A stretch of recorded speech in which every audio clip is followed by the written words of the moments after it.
Here's the thing, nobody at the garden center will ever tell you, you can have the most expensive grass seed on the market. Will ever tell you. Here's the thing, nobody at the garden center will ever tell you. Grass seed on the market. You can have the most expensive grass seed on the market.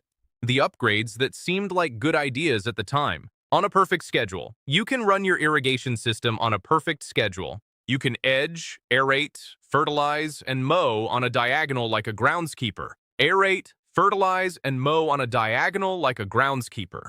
And mow on a diagonal like a baseball stadium groundskeeper. Like a baseball stadium groundskeeper. And you can still walk outside on a Saturday morning. Look at your yard and feel nothing. No pride, no satisfaction. No pride, no satisfaction. Just a vague sense that something is wrong.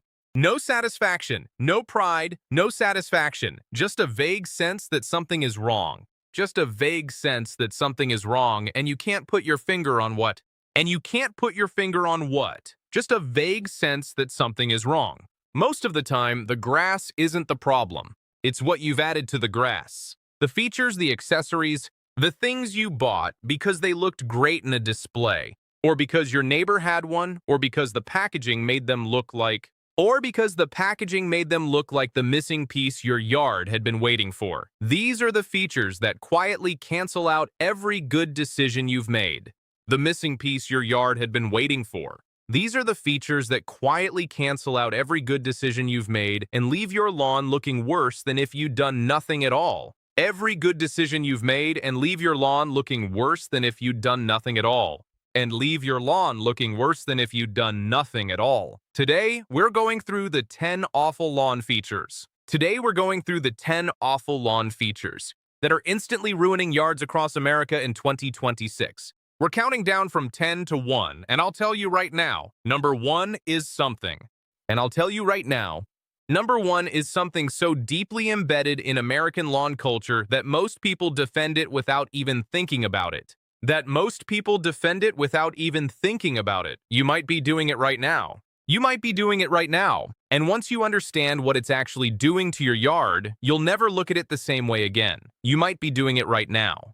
Hit that like button before we get into it. It costs you nothing, and it helps more than you know. Let's go. Hit that like button before we get into it. It costs you nothing, and it helps more than you know. Let's go. Number 10. Wind spinners planted in every corner. Let's start with something that sounds like it shouldn't be controversial, but absolutely is, once you think about it for more than 30 seconds. Wind spinners, those metal pinwheel or spiral stake decorations that catch the breeze and rotate, have become one of the most purchased lawn accessories in America. They come in every size, finish, and color imaginable. The marketing photos show one elegant copper spiral catching golden afternoon light in a tastefully planted garden border. It looks peaceful. It looks considered.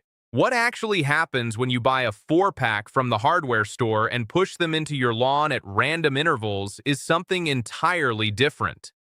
Multiple spinners rotating at different speeds in different directions create a visual experience closer to anxiety than relaxation.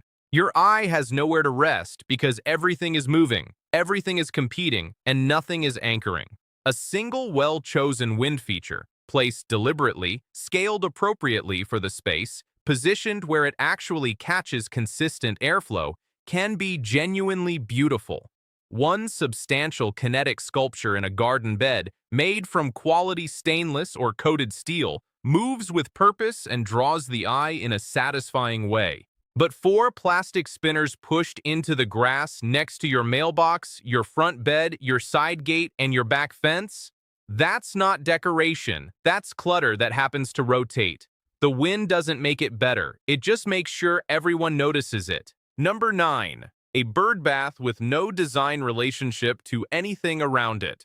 The bird bath is one of the oldest garden features in American landscaping history, and it earns its place when it's used with any kind of spatial thinking. When it's placed randomly in the middle of an open lawn with nothing around it, no planting, no context, no visual anchor, it looks exactly like what it is, an object that someone carried outside and set down without a plan. The problem is isolation. A bird bath dropped in the center of a grass panel has no relationship to anything. It doesn't define a space. It doesn't terminate a sightline. It doesn't create a destination.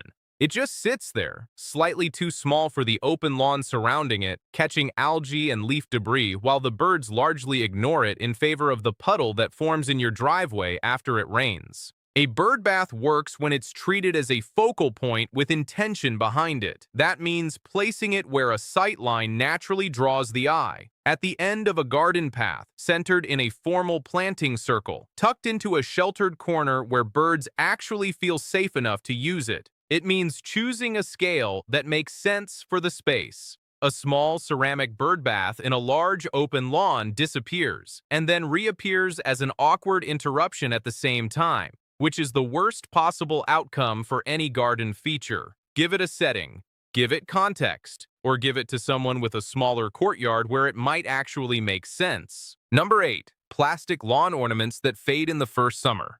Let's be honest about what happens to the bright red plastic cardinal, the smiling ceramic gnome with the painted hat, and the resin frog sitting beside the hosta bed after one full season of direct American sunlight. They fade. Not gracefully, the way natural materials develop a patina. They fade badly, unevenly, from one side, in blotchy patches where UV degradation works faster on some pigments than others. The red cardinal becomes a washed-out pink. The gnome's face goes chalky. The frog's green turns into the specific shade of nothing that exists only on sun-damaged plastic. And once the color goes, there's nothing left. Unlike a stone or cast iron ornament that loses color but gains texture and character, a faded plastic piece loses everything simultaneously. The form wasn't substantial enough to carry interest without the color, and the color is gone. What remains is just evidence that something used to be there. If ornamental figures genuinely appeal to you, and there's nothing wrong with bringing personality into a garden, the investment in materials makes an enormous difference. Cast iron, solid concrete, natural stone, or quality resin with UV inhibitors built into the mix rather than painted on the surface will age in ways that add character rather than subtracting it.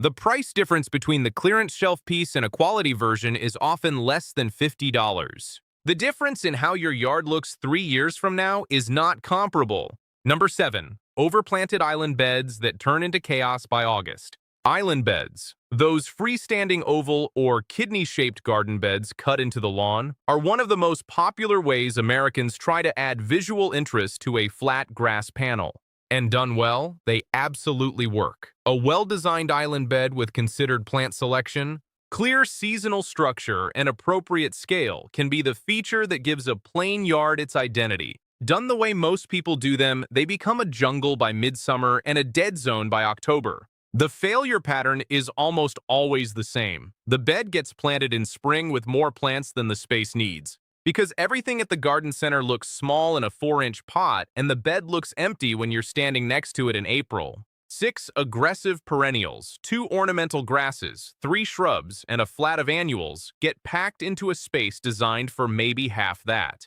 By July, everything is fighting everything else. Taller plants are flopping over shorter ones, and the bed looks less like a designed garden and more like a controlled explosion. Restraint in planting is one of the hardest lessons in landscape design and one of the most important. An island bed needs a structure plant, something with height and mass that anchors the composition. It needs 2 or 3 mid-layer perennials that complement rather than compete. And it needs space to breathe because plants grow, and the bed should look its best in year 3, not just on planting day. The other mistake is shape. Freestanding beds with lots of complex curves and tight pinches look organic on paper and tortured in real life. Simple, generous curves that a riding mower can navigate cleanly will always look more professional than an elaborate kidney shape that requires hand trimming every week. Number 6. Stepping stones sinking unevenly into the lawn. Stepping stone paths through a lawn are a perfectly legitimate design idea. They create a practical route, they add visual rhythm, and when installed correctly with proper spacing and level placement, they look like they belong. The operative phrase there is installed correctly, which is where the vast majority of stepping stone paths in American yards fall apart. Concrete stepping stones placed directly on top of the grass without excavation will do one thing consistently over the course of a year: sink unevenly. Soil compresses differently under each stone depending on drainage, freeze-thaw cycles, and traffic patterns. Within 18 months, you have a path that undulates like a gentle wave, with some stones sitting flush with the turf, some sitting half an inch above it, and one outlier that has sunk 3 inches and pooled water every time it rains. An uneven stepping stone path is more dangerous than no path at all. It's a tripping hazard that also tells every visitor that the maintenance level of this yard is somewhere between almost and gave up. That's not the impression any homeowner is going for. The correct installation requires excavating the depth of the stone plus 2 inches, adding a compactable base material, setting the stone level, and checking that each one sits just slightly below the grass surface so a mower can pass over without catching. It takes 30 minutes per stone to do right. Most people spend 5. The difference is visible for the next decade. Number 5, a fence that doesn't match the house at all. Walk down any residential street and play this game. Count the number of yards where the fence material, color, and style have zero relationship to the architecture of the house they surround. Pressure-treated wood pickets in front of a brick colonial, white vinyl privacy fencing around a craftsman bungalow, wrought iron sections bolted between mismatched concrete posts next to a mid-century ranch. Every single one of those combinations is happening in a real neighborhood right now. And every single one of them makes both the fence and the house look worse than either would look alone. A fence is not a neutral element in the landscape. It is one of the largest visual surfaces in your entire outdoor space. It defines the boundary, it frames the planting, and it either reinforces or contradicts the architectural identity of the structure it surrounds. When the fence fights the house, the yard reads as unresolved, like a room where the furniture was assembled from different stores, with no thought given to how the pieces would look together. The fix starts before you buy anything. Look at your house's dominant material, its trim color, its architectural period. A traditional home wants fencing with traditional proportions. Spaced pickets, classic post caps, painted or stained in colors pulled from the house itself. A contemporary home wants horizontal lines, clean materials, minimal ornamentation. The fence should look like it was designed for that specific house, not installed in spite of it. Number 4, lawn stripes mowed in the wrong direction for the space. This one is subtle, and it's going to separate the people who think seriously about their outdoor space from those who don't. Mowing patterns, stripes, diamonds, the checkerboard you see on professional sports fields are genuinely beautiful when they're executed correctly and oriented to enhance the perceived shape and size of the lawn. The problem is that most homeowners who attempt decorative mowing patterns do so without thinking about the geometry of their specific space, and the result actively works against them. Stripes running parallel to your house on a narrow side yard make an already tight space look like a hallway. Diagonal stripes on a small front lawn draw attention to the corners and make the lawn feel even smaller. A checkerboard pattern on an irregular-shaped lawn looks like it was applied by someone who didn't notice that the lawn isn't square.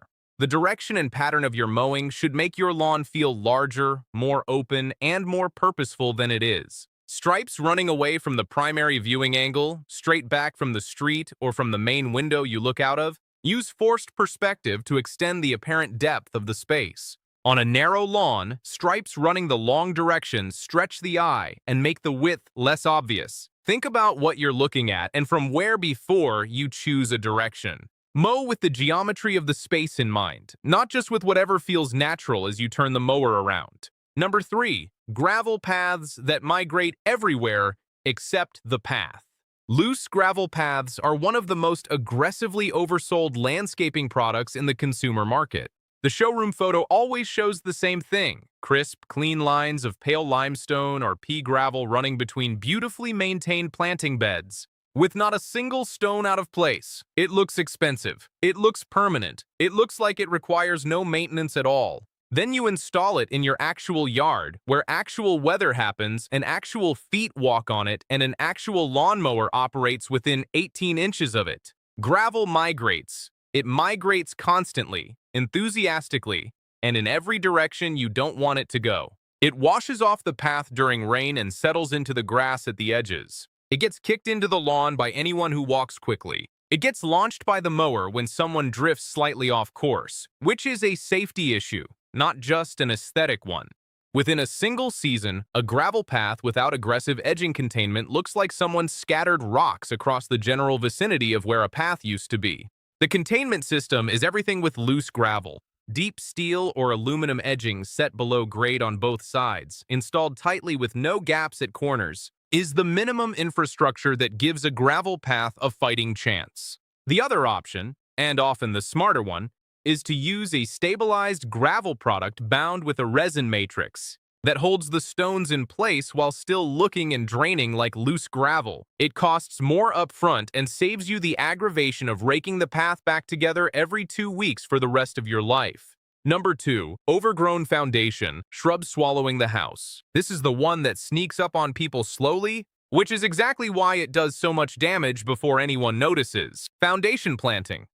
Shrubs planted along the base of the house to visually anchor it to the ground and soften the transition between structure and lawn is a legitimate and often beautiful landscape practice. The disaster version, which is what exists in front of the majority of American homes built before 1995, is what happens when those shrubs are never replaced with plants scaled to the mature size of the space, never pruned with any design intent, and never reconsidered as they quietly consume the windows, the front porch, and eventually the entire ground floor of the house. An overgrown foundation shrub does something architecturally catastrophic. It hides the base of the house while simultaneously drawing the eye downward with its mass and bulk, making the entire structure feel squat, heavy, and unresolved. Windows disappear, architectural details get buried. The house starts to look like it's slowly sinking into a hedge. The uncomfortable truth that most homeowners resist is that the solution is usually removal, not pruning. A mature arborvitae that has grown to 15 feet tall, in front of a window designed to let light into a living room, cannot be pruned back into a useful plant. It needs to come out and be replaced with something that will mature at the right scale for the space, something that frames the house rather than consuming it. Shrubs at foundation level should never exceed 2/3 of the height of the first floor wall. They should always leave windows and architectural features visible, and they should be selected with their mature size in mind, not their nursery pot size. The tag on the pot that says mature height 6 to 8 feet is not a suggestion. It is your future. This is the end. Number 1, the most common and damaging mistake. Bare soil left exposed at your garden edges. It invites turf grass to invade via stolons, runners that colonize ground immediately. Within 1 season, your clean edge becomes a blurred, messy transition zone. Empty ground reads as unfinished and neglected. Professional beds are always covered with mulch or ground cover. This closes the gap, suppresses grass, and makes the yard feel resolved. The edge is the most important line in your yard. Fill the ground. Finish the beds. Draw the line for a professional landscape.